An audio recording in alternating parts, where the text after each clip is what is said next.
Bond theory कि valence bond theory क्या होती है और इससे रिलेटेड क्वेश्चन किस टाइप से एग्जाम में पूछे जाते हैं। तो देखते हैं valence bond theory. Valence bond theory को किसने दिया था? उसको पाउलिंग ने दिया था सन 1931 में दिया था। और इस थ्योरी के अकॉर्डिंग हम कौन कौन सी चीज़ों को फाइंड आउट कर सकते हैं। तो उसमें क्या होता है कि मेटल का हाइब्रिडाइजेशन हम फाइंड आउट कर सकते हैं। दूसरा होता है कि उसका स्ट्रक्चर फाइंड आउट कर सकते हैं। और तीसरी चीज़ है कि कॉम्प्लेक्स की मैग्नेटिक प्रॉपर्टी को हम लोग फाइंड आउट कर सकते हैं। फिर पाउलिंग ने क्या सजेस्ट किया था कि जो भी n-1d ऑर्बिटल है, ns ऑर्बिटल एंड जो np ऑर्बिटल है, वो हाइब्रिडाइजेशन करके क्या करते हैं, हाइब्रिड ऑर्बिटल देते हैं। तो इसमें क्वेश्चन इस टाइप से पूछे जाते हैं वीबीटी के आधार पर कि जो सेंट्रल मेटल आयन होता है उसकी ऑक्सीडेशन स्टेट क्या होती है। फिर दूसरा इसमें पूछ लेते हैं कि उसका हाइब्रिडाइजेशन क्या होता है। फिर थर्ड आता है उसमें कि कॉम्प्लेक्स की जियोमेट्री क्या होती है।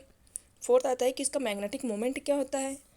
फिफ्थ पॉइंट आता है कि उसका कॉम्प्लेक्स का नेचर क्या होता है। और सिक्स आता है कि उसका मेटेलिक कैरेक्टर कैसा होता है। तो हम फर्स्ट पॉइंट कहता है कि सेंट्रल मेटल आयन की ऑक्सीडेशन स्टेट को फाइंड आउट करते हैं पहले। फिर दूसरा आता है कि इसका हाइब्रिडाइजेशन, इसमें हाइब्रिडाइजेशन कौन कौन से होते हैं। sp3 हो सकता है और dsp2 हो सकता है, d2sp3 या फिर sp3d2। इस टाइप के हाइब्रिडाइजेशन को हम फाइंड आउट कर सकते हैं। फिर आता है इसकी जियोमेट्री क्या होती है। अगर इसमें हाइब्रिडाइजेशन sp3 हुआ तो इसकी जियोमेट्री क्या होगी, टेट्राहाइड्रल। अगर इसमें हाइब्रिडाइजेशन dsp2 हो गया तो इसकी जियोमेट्री क्या हो जाएगी, स्क्वायर प्लेनर। और अगर उसमें हाइब्रिडाइजेशन d2sp3 या sp3d2 रहेगा तो वो क्या हो जाएगा, ऑक्टाहाइड्रल रह जाएगा। फिर देखते हैं इसका मैग्नेटिक मोमेंट अगर पूछेंगे तो मैग्नेटिक मोमेंट हमें इस फॉर्मूला के द्वारा फाइंड आउट करना है। Mu spin is equal to √n+2, जहाँ n क्या है, नंबर ऑफ अनपेयर इलेक्ट्रॉन है। फिफ्थ पॉइंट आता है कि फाइंड कॉम्प्लेक्स नेचर। कॉम्प्लेक्स का नेचर क्या है, वो वीक फील्ड है या फिर स्ट्रॉन्ग फील्ड है। अगर वो वीक फील्ड रहेगा तो उसका स्पिन क्या होगा, हाई स्पिन होगा वो। और अगर वो स्ट्रॉन्ग फील्ड है तो वो क्या हो जाएगा, उसकी स्पिन लो स्पिन होगा। अब वीक फील्ड में कौन कौन से लिगेंड होते हैं, उसमें क्लोरीन होता है, ब्रोमीन होता है, आयोडीन होती है। और स्ट्रॉन्ग फील्ड में अमोनिया कार्बोनिल और साइनाइड होते हैं। फिर जो ये वीक फील्ड जो लिगेंड होते हैं वो पेयर्ड नहीं हो सकते, कभी भी वो पेयर्ड नहीं होते हैं, बल्कि जो स्ट्रॉन्ग फील्ड लिगेंड होते हैं वो पेयर्ड हो जाते हैं। उनमें एनर्जी होती है कि वो इलेक्ट्रॉन को पेयरिंग कर सके। तो यहाँ पर हम देखते हैं कि जो वीक फील्ड लिगेंड है इसका पेयरिंग नहीं हो रहा है, ये एज इट इज़ रहेगा। यहाँ पर अगर हम देखेंगे ना तो एज इट इज़ ये फील होगा। लेकिन स्ट्रॉन्ग फील्ड के केस में अगर हम यहाँ पर देखते हैं तो यहाँ पर ये इलेक्ट्रॉन की पेयरिंग हो गई है। इसका मतलब क्या है कि स्ट्रॉन्ग फील्ड के पास पेयरिंग एनर्जी होती है तो यह इलेक्ट्रॉन को पेयर कर सकता है। लेकिन जो वीक फील्ड लिगेंड होता है उनके पास पेयरिंग एनर्जी नहीं होती है, इसलिए यह इलेक्ट्रॉन को पेयर नहीं कर सकता है। फिर देखते हैं इसका मैग्नेटिक कैरेक्टर।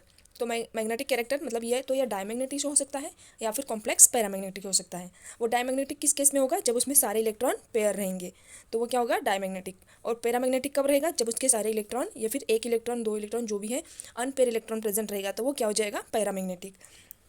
और अगर पेयर्ड इलेक्ट्रॉन रहेंगे तो उसका नेचर क्या हो जाएगा, वो उसका कलर वो कलरलेस रहेगा। लेकिन अगर अनपेयर इलेक्ट्रॉन प्रेजेंट है तो वो कलरफुल हो जाएगा। तो ये थे कुछ पॉइंट जो कि वीबीटी के आधार पर हम इन्हीं पॉइंट के अकॉर्डिंग बहुत सारे क्वेश्चन सॉल्व कर सकते हैं। तो हम लोग अभी देखते हैं क्वेश्चन नंबर फर्स्ट, उससे आपको इजीली आप लोग क्वेश्चन सॉल्व कर सकते हैं।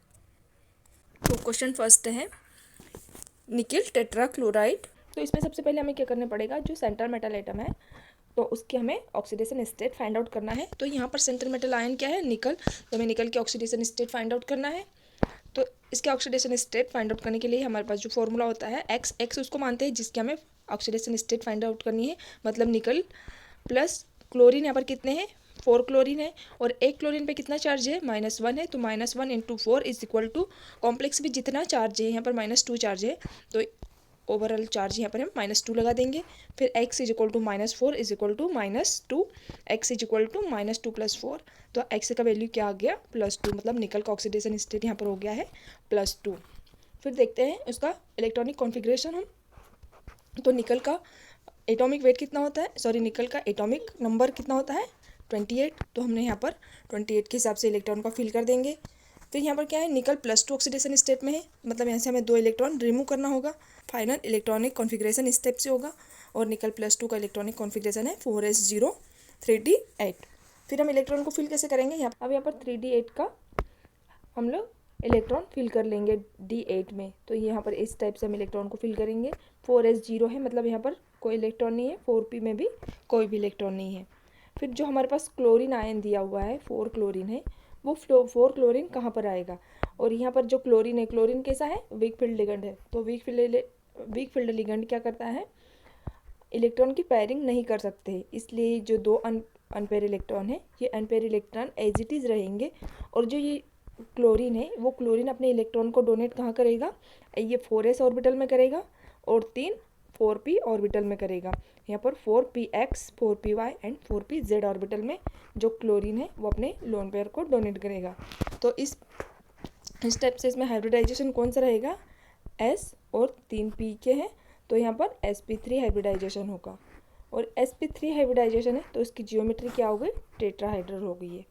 फिर देखते हैं इसका मैग्नेटिक मोमेंट कैसे फाइंड आउट करते हैं। तो मैग्नेटिक मोमेंट फाइंड आउट करने का हमारे पास फॉर्मूला ये दिया हुआ है, mu is equal to √n+2। तो n यहाँ पर क्या है, n is the number of unpaired electron. तो यहाँ पर हमारे पास कितने अनपेयर इलेक्ट्रॉन है, 2 अनपेयर इलेक्ट्रॉन है। तो mu is equal to √2, 2+2 is mu is equal to √8 और म्यू का वैल्यू आ गया है, मतलब मैग्नेटिक मोमेंट 2.83 बोर मैग्नेटॉन। तो इस टाइप से हमें क्वेश्चन सॉल्व करना है। और फिर अब इसका नेक्स्ट पॉइंट आता है, इसका पॉइंट 5th आता है, कॉम्प्लेक्स का नेचर क्या है। तो अपन यहाँ पर देखते हैं कि क्लोरीन यहाँ पर कैसा है, क्लोरीन है यहाँ पर वीक फील्ड लिगेंड है। तो वीक फील्ड लिगेंड क्या करते हैं, इलेक्ट्रॉन को पेयरिंग नहीं करते हैं, इसलिए क्या होगी कि इसकी स्पिन क्या हो गई, हाई स्पिन कॉम्प्लेक्स है। स्ट्रॉन्ग फील्ड लिगेंड क्या करते हैं, उनके पास पेयरिंग एनर्जी होती है, इसलिए ये इलेक्ट्रॉन को पेयर कर देते हैं। तो यहाँ पर ये कॉम्प्लेक्स कैसा हो गया, वीक फील्ड कॉम्प्लेक्स हो गया, या फिर इसको हाई स्पिन कॉम्प्लेक्स भी बोल सकते हैं। फिर नेक्स्ट पॉइंट क्या है, मैग्नेटिक कैरेक्टर।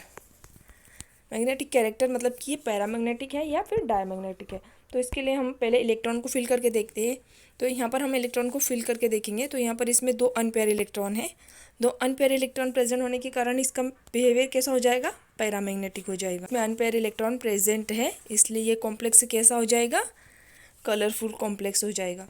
तो इतने सारे मतलब 6-7 टाइप से क्वेश्चन एग्जाम में पूछे जा सकते हैं। तो ये था वैलेंस बॉन्ड थ्योरी के कुछ इंपॉर्टेंट पॉइंट कि वैलेंस बॉन्ड थ्योरी के अकॉर्डिंग इतने सारे क्वेश्चन आ सकते हैं एग्जाम में।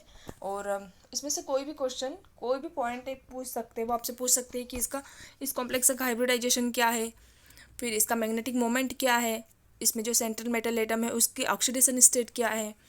फिर ये पूछ सकते हैं कि जो कॉम्प्लेक्स है ये पैरामैग्नेटिक है या डायमैग्नेटिक है, इसका जियोमेट्री क्या है, ऑक्टाहेड्रल है, टेट्राहेड्रल है या फिर स्क्वायर प्लेनर है। तो इस टाइप से कोई भी क्वेश्चन पूछ सकते हैं, बट अभी आप लोग आसानी से सब कुछ सॉल्व कर सकते हो। तो इसके कुछ और एग्जाम्पल हम अगली क्लास में देखेंगे।